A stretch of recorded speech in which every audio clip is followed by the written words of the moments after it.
Ségolène Aimé est généticienne et épidémiologiste. Elle a commencé sa carrière comme médecin à l'écoute des familles avec des maladies génétiques. De ces rencontres est née pour elle l'urgence de faire de la recherche sur les maladies rares. Avec elle, nous partons au cœur du quartier de Belleville, sur un tronçon du marché situé dans le 11e arrondissement. Depuis longtemps, ce quartier populaire accueille les migrants du monde entier. Et c'est pour ça que Ségolène Aimé l'a choisi. Je vous emmène au marché parce que dans ce marché-là, il y a une très très grande diversité humaine. Et en réalité, cette diversité humaine a les mêmes causes que les maladies génétiques dont je m'occupe. Regardez, dans ce marché, il y a des personnes qui ont une peau beaucoup plus foncée, noire. Ils viennent des pays africains.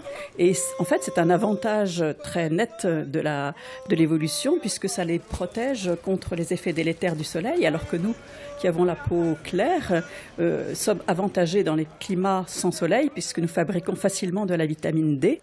Donc tout ça me remet dans l'esprit ces mutations qui sont à l'origine de toute cette diversité et me ramène à mon métier.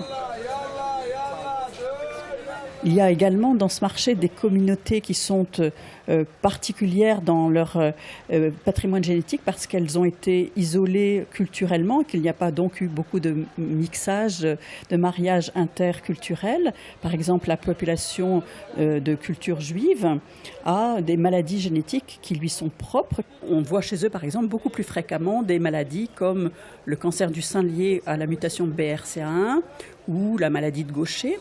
Mais ils n'ont pas l'exclusivité des maladies particulières, par exemple. Il y a la population arménienne aussi qui a une maladie très particulière qui s'appelle la maladie périodique, qui est une fièvre méditerranéenne familiale et qui est très très fréquente chez les Arméniens et très très rare dans les autres populations. Donc en fait, quand on regarde ce marché, on observe que les modes de vie ancestraux ont fait qu'il y a eu des isolats de population, que chacun est parti dans sa direction avec des mutations favorables, des mutations défavorables, chacun a son histoire.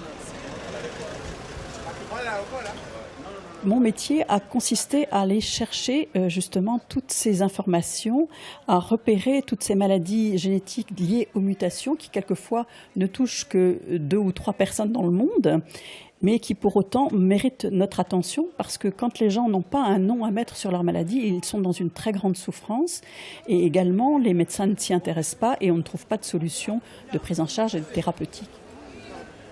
Et donc, j'ai bâti une grande base de données qui fait maintenant référence dans le monde, où il y a plus de 6000 maladies, et on en rajoute à peu près 200 par an, qui sont maintenant identifiées parce qu'on y porte attention.